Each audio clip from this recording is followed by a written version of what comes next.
नमस्कार, मैं हूं देवांशु। आप देख रहे हैं न्यूज़ फॉर न्यूज़। इस साल बिहार में विधानसभा के चुनाव होने हैं और इस वीडियो में हम बात करने जा रहे हैं पटना जिले के अंतर्गत आने वाले विधानसभा बाढ़ विधानसभा सीट की। इस वीडियो में हम बेसिकली बात करेंगे कौन होगा एनडीए से उम्मीदवार और कौन होगा महागठबंधन से उम्मीदवार। हालांकि हम दावेदारों की सूची भी चलाएंगे, कौन कौन से दावेदार हैं, चाहे वो बीजेपी के दावेदारों की भी तस्वीर हम चलाएंगे, नाम भी चलाएंगे, और जेडीयू के दावेदारों के भी नाम चलाएंगे। और सबसे इम्पॉर्टेंट है कि यहाँ पर जातीय समीकरण कहता क्या है। बीते दिनों जो है वो लल्लू मुखिया के घर पर जो है वो तेजस्वी यादव गए थे, उसके बाद से ही चर्चाओं का बाजार गर्म है लल्लू मुखिया को लेकर। और इस वीडियो में उस चर्चा को लेकर क्या सच्चाई है ये भी हम विस्तार से बात करेंगे। लेकिन वीडियो शुरू करेंगे सबसे पहले बाढ़ विधानसभा सीट की हिस्ट्री से। तो चलिए सबसे पहले देखते हैं बाढ़ विधानसभा सीट पर 2020 में क्या हुआ था, क्योंकि ये ग्राफिक्स बहुत ही इम्पोर्टेंट है और इसी ग्राफिक्स में छुपा हुआ है कि क्या होना है 2025 में। देखिए, बाढ़ विधानसभा रिजल्ट 2020 बीजेपी की तरफ से उम्मीदवार थे ज्ञानेंद्र सिंह ज्ञानू, जिन्हें वोट आया था 49,327। कांग्रेस की तरफ से सत्येंद्र बहादुर उम्मीदवार थे, उन्हें वोट आया था 39,087 वोट। और निर्दलीय उम्मीदवार थे लल्लू मुखिया, जिन्हें वोट आया था 38,406 वोट और जीत का अंतर 10,240 था। बाढ़ सीट पर विधायकों की सूची देखिए। 2005 में यहाँ पर जेडीयू के टिकट पर चुनाव जीती थी लवली आनंद। फरवरी में जो चुनाव हुआ था ना 2005, उस चुनाव में लवली आनंद जो है यहाँ से चुनाव लड़ती हैं, जो मौजूदा वक्त में शिवहर लोकसभा सीट से सांसद हैं, आनंद मोहन की पत्नी है और शिवहर के विधायक चेतन आनंद की मां है। लवली आनंद जो है वो यहाँ से विधायक बनती हैं। और जो अक्टूबर-नवंबर में चुनाव होता है बाढ़ में, वहाँ तब ज्ञानेंद्र सिंह ज्ञानू जो है वो जेडीयू के टिकट पर चुनाव लड़ते हैं और जीतते हैं। उसके बाद जो है वो ज्ञानेंद्र सिंह ज्ञानू का जीत का सिलसिला जो है वो अब तक जारी है। 2010 में जेडीयू के टिकट पर चुनाव लड़ते हैं, जीतते हैं। हालांकि 2015 में वो पार्टी बदलते हैं और फिर भी जीतते हैं। और 2020 में भी ज्ञानेंद्र सिंह ज्ञानू जो हैं वो जीतते हैं। ज्ञानेंद्र सिंह ज्ञानू जो हैं वो बीते चुनाव में 10,240 जो है वो मतों से जीतते हैं। लेकिन एक बार फिर से जो है 2020 वाला रिजल्ट वाला ग्राफिक्स चला रहे हैं। देखिए, ये सीट जो है वो माना जाता है कि राजपूत बहुल सीट इसे जो है वो माना जाता है। अब तक जो है 1952 से लेकर 2020 तक 17 बार यहाँ पर विधानसभा के चुनाव हो चुके हैं और इन 17 विधानसभा चुनावों में 16 बार जो है वो विधायक जो है वो राजपूत समाज से जीत कर आए हैं। यानी कि ये भी एक बिहार का मिनी चित्तौड़गढ़ से कम नहीं है। राजपूत समाज के लोग ही यहाँ पर जीतते आए हैं। 17 बार चुनाव हुए, जिसमें कि 16 बार राजपूत समाज के लोग जीत कर यहाँ से विधायक बने। एक बार 1980 में चुनाव, जब यहाँ पर विधानसभा के चुनाव हुए थे बाढ़ विधानसभा में, तो विश्व मोहन चौधरी जो है वो चुनाव लड़ते हैं निर्दलीय और जीतते हैं। क्यों जीत जाते हैं ये इस पर हमको जाना नहीं है और इस पर हमको ज़्यादा जानकारी है भी नहीं, किसी सीनियर से पूछना पड़ेगा। ठीक है, बस एक ही बार 1980 में जो है वो विश्व मोहन चौधरी यहाँ से निर्दलीय चुनाव लड़ते हैं और जीतते हैं। 2 बार विजय कृष्ण 1990 और 1995 में यहाँ से विधायक रहते हैं। वो विजय कृष्ण जो कि मौजूदा वक्त में आरजेडी में हैं और साल 2004 लोकसभा चुनाव में उन्होंने नीतीश कुमार को हराया था। तब नीतीश कुमार जो हैं वो रेल मंत्री हुआ करते थे और नीतीश कुमार 2 सीटों पर चुनाव लड़े थे। एक बाढ़ लोकसभा सीट, तब बाढ़ एक लोकसभा सीट हुआ करता था, बाद में परिसीमन बदला तो बाढ़ जो है वो लोकसभा सीट जो है अस्तित्व में नहीं रही, मुंगेर हो गया। और उसके बाद जो है नालंदा से चुनाव लड़ते, तो नीतीश कुमार नालंदा से तो चुनाव जीत जाते हैं, लेकिन बाढ़ से जो है वो चुनाव हार जाते हैं और विजय कृष्ण ने उन्हें हराया था। वो विजय कृष्ण मौजूदा वक्त में आरजेडी में है और इस बार आरजेडी से उनकी बेटी जो है वो चुनाव लड़ने की भरकस कोशिश कर रही हैं। कौन कौन उम्मीदवार होंगे, कौन कौन दावेदार हैं, सब कुछ बता रहे हैं, बस थोड़ा सा इंतजार। अब मोटे तौर पर जातीय समीकरण देख लीजिए। बाढ़ विधानसभा सीट का जातीय समीकरण जो है वो कहता क्या है। देखिए, बाढ़ विधानसभा सीट का जातीय समीकरण जो है वो ये कहता है कि राजपूत समाज के लोग जो है यहाँ पर सबसे ज़्यादा हैं। तभी तो 17 विधानसभा में चुनाव हुए यहाँ पर अब तक 1952 से, और इन 17 में से सबसे ज़्यादा जो हैं 16 बार जो है वो राजपूत समाज के लोग ही यहाँ से विधायक बने। राजपूत की आबादी वोटर्स के रूप में करीब 80,000 है। यादव समाज के लोग जो हैं उनकी आबादी जो है वो करीब 35,000 है। भूमियार समाज के लोग की आबादी जो है वो वोटर्स के रूप में यहाँ पर 20,000 है। और मुस्लिम समाज के लोग जो है यहाँ पर 15,000 के करीब हैं। और अब पिछड़ा अति पिछड़ा को जोड़ दे तो यहाँ पर 1,10,000 की आबादी उनकी जो है वो वोटर्स के रूप में हो जाती है। ये जो ये समीकरण हम चला रहे हैं, हम हर वीडियो में कहते हैं, अगर हम ग्राफिक समीकरण चलाते हैं, जातीय समीकरण चलाते हैं, तो यही कहते हैं कि ये मोटे तौर पर जो है आंकड़ा जो है हम आपको दिखा रहे हैं। और इसी के लमसम जो है वो जातीय समीकरण बाढ़ विधानसभा सीट का है। और इस ग्राफिक्स के मुताबिक सबसे ज़्यादा जो है वो इस सीट पर जो है वो राजपूत की आबादी है वोटर्स के रूप में। अब चलते हैं कि दावेदार हैं कौन। देखिए, पिछला चुनाव जो है वो ज्ञानेंद्र सिंह ज्ञानू जीत गए थे।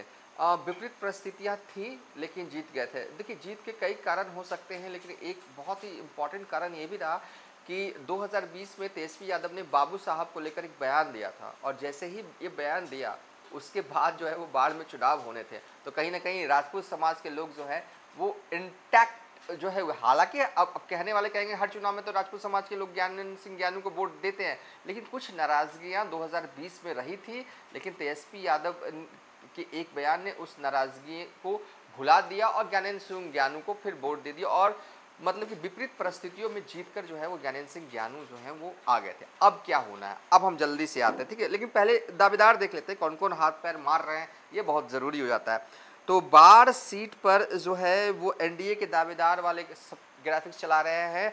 तो दावेदार तो नंबर 1 पर ज्ञानेंद्र सिंह ज्ञानू ही हैं, क्योंकि वो मौजूदा विधायक हैं और 1-2 टर्म के तो है नहीं, लगातार 2005 से जीतते आ रहे हैं। उसके बाद डॉक्टर सियाराम सिंह हैं, जो कि बीजेपी से दावेदारी जो है अपनी ठोक रहे हैं। और पूरा जुगाड़ जो है वो पटना से दिल्ली तक लगा रहे हैं कि इस बार ज्ञानेंद्र सिंह ज्ञानू का टिकट कटे और मिले डॉक्टर सियाराम सिंह को।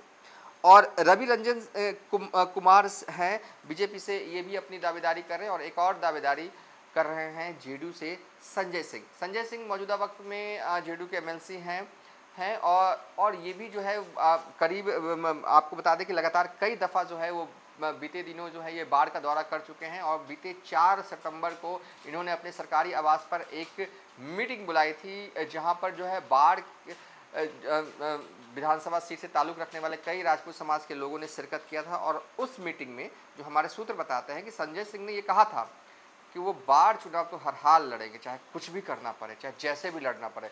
ये उस मीटिंग में उन्होंने कहा था। अब लड़ेंगे कैसे ये पता नहीं, शायद होता है ना कभी कभी मीटिंग में लोग जोश भरने के लिए ऐसी बातें कह जाते हैं, क्योंकि मौजूदा समीकरण उनके पक्ष में है या नहीं ये बताते हैं। लेकिन उससे पहले बाढ़ सीट पर महागठबंधन के दावेदारों वाला ग्राफिक्स देख लीजिए। नमिता नीरज सिंह आरजेडी की तरफ से महिला उम्मीदवार हैं, राजपूत समाज से ही हैं। और सब हैं यहाँ पर जो भी आप देख रहे हैं ना बाढ़ सीट पर, सब लोग राजपूत समाज के ही हैं, सिर्फ 1-2 को छोड़ के। जब वो आएगा तो हम बताएंगे। नमिता नीरज सिंह आरजेडी से जो है वो दावेदार हैं, खूब कोशिश कर रही हैं तेजस्वी यादव जो है इन्हें टिकट दे। सत्येंद्र बहादुर सिंह जो है वो कांग्रेस से उम्मीदवार हैं, बीते चुनाव इन्होंने लड़ा भी था ज्ञानेंद्र सिंह ज्ञानू के खिलाफ। अमोद सिंह कांग्रेस से कोशिश कर रहे हैं कि ये चुनाव लड़ें। इसके अलावा भी दावेदार हैं, निर्दलीय दावेदार। बीते दिनों जो है वो तेजस्वी यादव जो हैं वो लल्लू मुखिया के घर गए थे, उनकी बेटी की हालांकि शादी थी, लेकिन आरजेडी के कई नेता जो हैं उनके घर पर गए थे। अब जाने वाले तो देखिए शादी है, सूर्यभान सिंह भी वहाँ पहुँचे थे, मोकामा वाले ललन सिंह भी पहुँचे थे, पप्पू यादव भी पहुँचे थे। और आरजेडी के तो कई विधायक जो है वो लल्लू मुखिया की बेटी की शादी में पहुँचे थे। और जब तेजस्वी यादव वहाँ पहुँचे थे तो खास बात यह है कि पत्रकारों ने सवाल भी उनसे ले लिया कि करणवीर सिंह जी को आप टिकट दे रहे हैं, अब इतने इम्पॉर्टेंट सवाल को जो है और इतने बड़े मंझे नेता जवाब को कैसे दे सकते हैं, इसलिए उन्होंने इस सवाल का जवाब टाल दिया। तो महागठबंधन पर सीट पर और भी दावेदार हैं, जिसमें कि करणवीर सिंह यादव उर्फ लल्लू मुखिया हैं।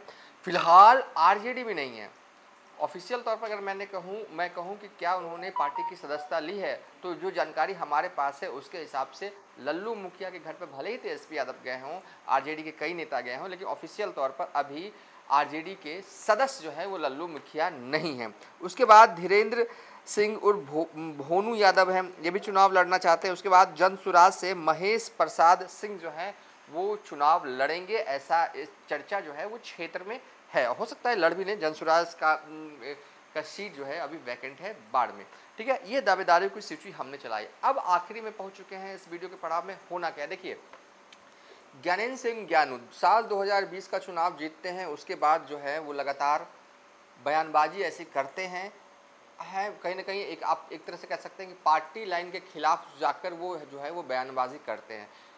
कुछ लोग कहते हैं ऐसा इसलिए ज्ञानेंद्र सिंह ज्ञानू कर रहे थे उस वक्त कि उन्हें मंत्री नहीं बनाया गया। खैर, अब क्या कर रहे हैं देखिए, ज्ञानेंद्र सिंह ज्ञानू का क्या टिकट कटने वाला है। देखिए सीधे तौर पर बात करें, घुमा फिरा के बात नहीं करेंगे हम। क्या ज्ञानेंद्र सिंह ज्ञानू का टिकट कटने वाला है? अगर मुझसे कोई ये जवाब पूछे, और मैंने इस सवाल का जवाब जो है वो कई लोगों से पूछा, तो उनका कहना था कि ज्ञानेंद्र सिंह ज्ञानू का टिकट बीजेपी चाहे भी तो काट नहीं सकती, क्योंकि एक मजबूत उम्मीदवार हैं और इनका कनेक्शन जो है राजपूत समाज से तो आते ही हैं, और लगातार जो है वो 2005 से जीत रहे हैं। देखिए ज़्यादा 5 से भले ही जीत रहे हैं, लेकिन एंटी इनकम्बेंसी भी कभी कभी उम्मीदवार के खिलाफ जो है वो होती है। और लगी बात, अगर बीजेपी वाले ये सोच रहे हैं कि इनका टिकट काट दें, तो फिर दिक्कत यह है कि ये जो है वो अपोनेंट गठबंधन के साइड चले जाएंगे और चुनाव लड़ेंगे, तो फिर एनडीए को हरा देंगे। अब सेफ जोन वाली सीट बाढ़ जो है उसे डेंजर जोन में बीजेपी वाले चाहेंगे नहीं कि उसे रखा जाए।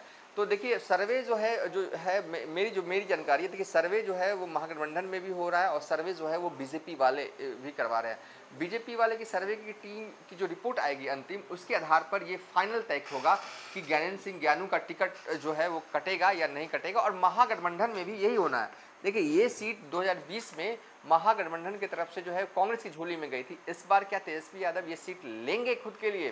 क्योंकि आसपास जितने भी विधानसभा सीट है वहाँ पर आरजेडी लड़ेगी। मुकामा आरजेडी लड़ती है, बख्तियारपुर जो है आरजेडी लड़ती है, फतुआ जो है आरजेडी लड़ती है। तो ऐसे में क्या कांग्रेस ये सीट छोड़ेगी? सवाल है। लेकिन बहरहाल दोनों ही खेमों की तरफ से सर्वे टीम जो है वो अब मैं कहूँगा कि पहुँचने वाली है। महागठबंधन की जो सर्वे टीम होगी वो विधानसभा सीटों पर जाएगी। 5 लोगों की टीम है, और ये उनसे सवाल करेगी कि आप बताइए कि महागठबंधन के उम्मीदवार के तौर पर आप किसे जो है उम्मीदवार देखना चाहते हैं। ये सवाल करेगी और तेजस्वी यादव के टेबल पर ये सवाल का जवाब पहुंचेगा। तो एनडीए के साइड क्या होना है? एनडीए की साइड भी कुछ यही होना है। लेकिन एनडीए की टीम में 5 लोग नहीं हैं, एनडीए की टीम में 2 लोग हैं, और ये 2 की टीम में जाएगी, और अलग अलग जो है वो टाइम फ्रेम में जाएगी। और इस सर्वे की जो रिपोर्ट है उसके आधार पर चीज़ें तय होंगी। अब तो ज्ञानेंद्र सिंह ज्ञानू का टिकट काटना जो है वो बीजेपी के लिए आसान नहीं होगा। हालांकि संजय सिंह जो कि जेडीयू के एमएलसी हैं, उनका कार्यकाल जो है एमएलसी वाला ना, वो 2000 यानी कि अगले साल खत्म हो रहा है।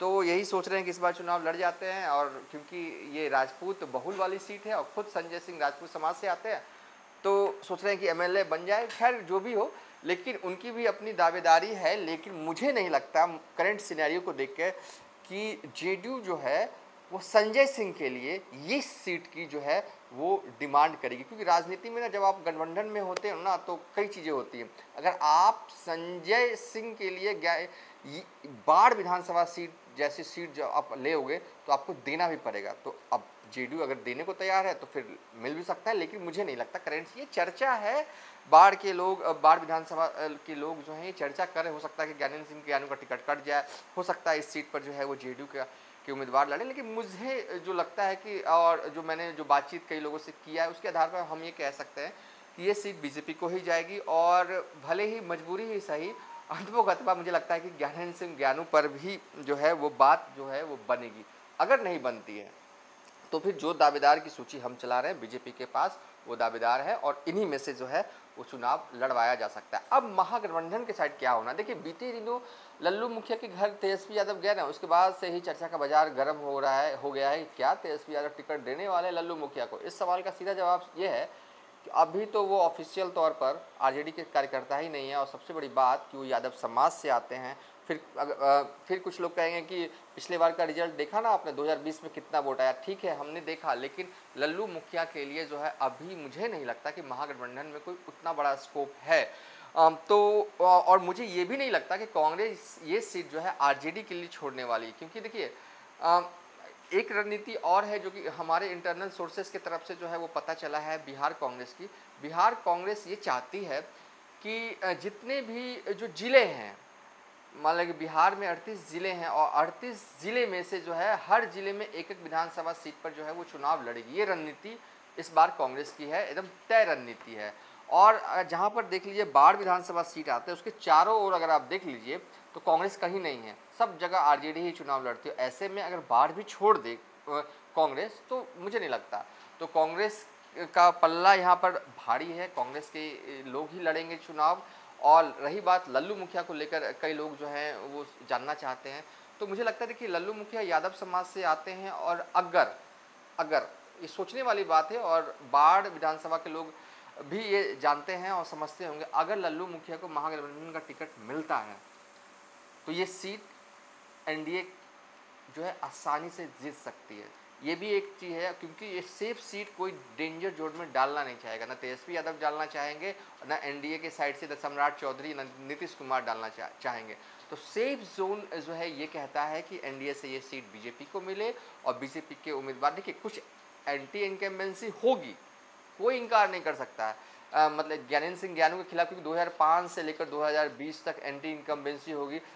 कुछ तो कह रहे थे कि राजपूत समाज के लोग भी ज्ञानेंद्र सिंह ज्ञानू से नाराज़ है, पिछले बार ही चुनाव हार जाते हैं, लेकिन तेजस्वी यादव ने जो है वो बयान दे दिया था ना बाबू साहब वाला, उसके बाद उस बयान के बाद बाढ़ में चुनाव हुए तो और राजपूत समाज के लोग जो हैं भले ही नाराज़गी थी ज्ञानेंद्र सिंह ज्ञानू के खिलाफ, लेकिन वो नाराज़गी को भूलकर तेजस्वी यादव के इस बयान के खिलाफ उन्होंने वोट दिया था उस चुनाव में। अब इस चुनाव में ठीक है, अभी तो बहुत वक्त है ना, हो सकता है कि कुछ और चीज़ें जो हैं वो डेवलप हो जाए, कुछ और सेटअप जो है वो ज्ञानेंद्र सिंह ज्ञानू के लिए जो है वो बन जाए, जीत का रास्ता जो है उनके लिए बन जाए। बहरहाल हमें ये लगता है कि अगर बीजेपी भले ही अगर चाहे भी तो ज्ञानेंद्र सिंह ज्ञानू का टिकट जो है वो नहीं काट सकती, एक क्योंकि एक तो जिताऊ उम्मीदवार हैं ही और दूसरा उनके कनेक्शन जो है ना वो राजनाथ सिंह से भी उनकी अच्छी बनती है और पारिवारिक रिश्ते जो है वो सीएम नीतीश कुमार के साथ भी उनके बहुत बेहतर हैं। राजनीति में कौन लेकर आया था ज्ञानेंद्र सिंह ज्ञानू को? ज्ञानेंद्र सिंह ज्ञानू को नीतीश कुमार ही लेकर आए थे, ये भी एक सच्चाई है। और इसके अलावा लल्लू मुखिया की अगर बात करें तो देखिए अगर आरजेडी के खेमे में अगर ये सीट जाता है, ऐसे कुछ भी हो सकता है, हालांकि हम कह रहे हैं कि नहीं जाएगा, अगर जाता है तो महिला उम्मीदवार जो हैं उनकी दावेदारी जो है वो पुख्ता हो सकती है। हालांकि लल्लू मुखिया चुनाव लड़ेंगे तो लड़ेंगे, पिछले बार भी निर्दलीय लड़ा था और मुझे लगता है कि इस बार भी निर्दलीय का ही स्कोप जो है। हालांकि राजनीति में वक्त बदलते देर नहीं लगता। आज जब हम ये वीडियो शूट कर रहे हैं तब तारीख जो है 3 अप्रैल 2025। राजनीति में वक्त बदलते देर नहीं लगती, हो सकता है कि जून आते आते, जुलाई आते आते, सितंबर आते आते समीकरण बदले तो उम्मीदवार भी बदल सकते हैं। बहरहाल आज की तारीख के हिसाब से जो हमने ये वीडियो बनाया और जो कहा उसी के हिसाब से गोटी जो है आगे पीछे हल्का सा हो सकता है, लेकिन गोटी इसी यहीं पर फिट बैठ रहा है। वाइंड अप कर रहे हैं, फिर कभी मुलाकात होगी किसी और विधानसभा सीट का